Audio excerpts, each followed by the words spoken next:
Well, number 7, ONCIDIUM, the daughter of Dinon Platina, the yard felt that she could make the improvement and include in all bets, so thank you very much to them. And Justin, as expected, she made the improvement, but good call to lead. Very much so. You know, if we dropped her out, had a few first-timers and immature horses in the first race, and they were sort of towards the back of the field coming to the straight, and they just ran so green. They had no chance, so we thought a quick change of tactics.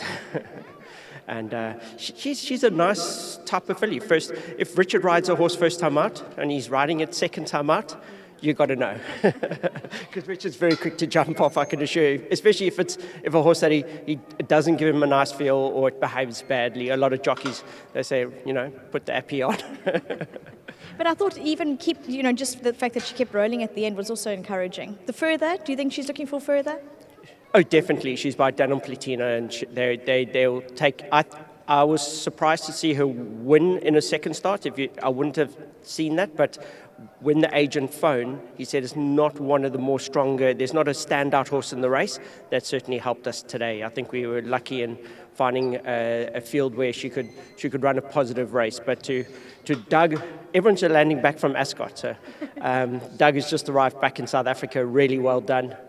My brother, they all arrived now. I've just arrived from the airport. So it's been a rushed day for all of us. Nick is fortunately at Ascot today, so well done, Nick. And now he's got a little budget. You could probably buy a sandwich at Ascot with your winnings. Well, Justin, well done on the win. Awesome, thank you very much. Thank you very much to Justin Snathan. You can also find the comments on the balance of his runners on the Cape Racing YouTube page, so make sure you tune in for the comments for the rest of the day. But over to you, MJ. Cheers, Vicky. Kone offer duplicity. Kone bad draw dropped out and she ran on nicely.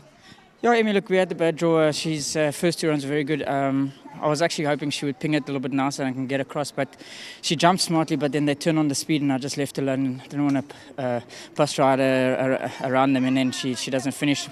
She came into the straight and she quickened really well. She ran on really smart, so yeah, lots to come from her.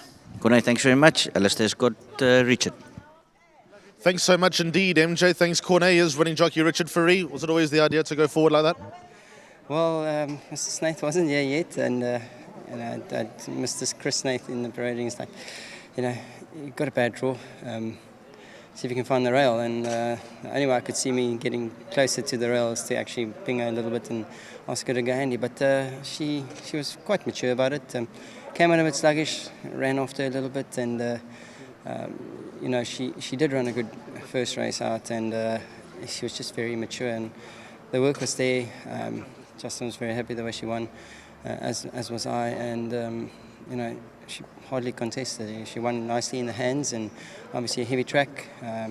It would definitely make her improve and bring her along nicely. How many runs from the finished article away do you think she is?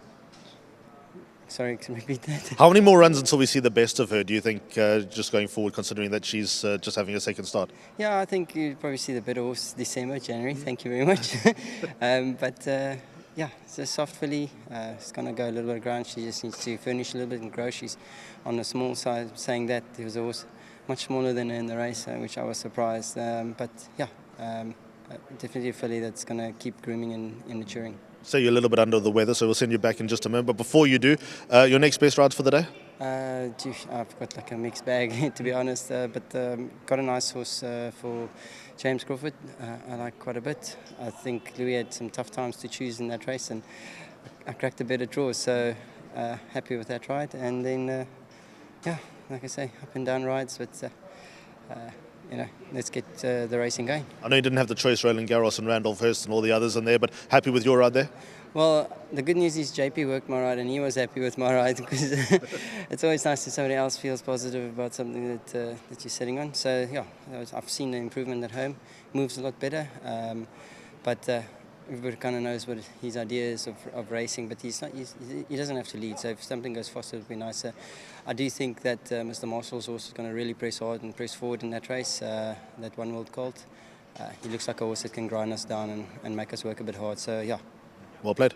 Thank you very much, and also thank you to Justin and his team, and to my sponsors at Ridgeman. Thanks so much. Thank you. Well done to Richard Fourie. Thanks for coming back. And that's a wrap of race number 2. We're in for a massive battle between these 3 world-class jockeys, Fourie, Lorena and Zaki. I think 6 at the moment covers the 3. I think there's 5 from Fourie to Lorena, 1 back to Zaki. And then the Apprentice Championship also really spicy at the moment.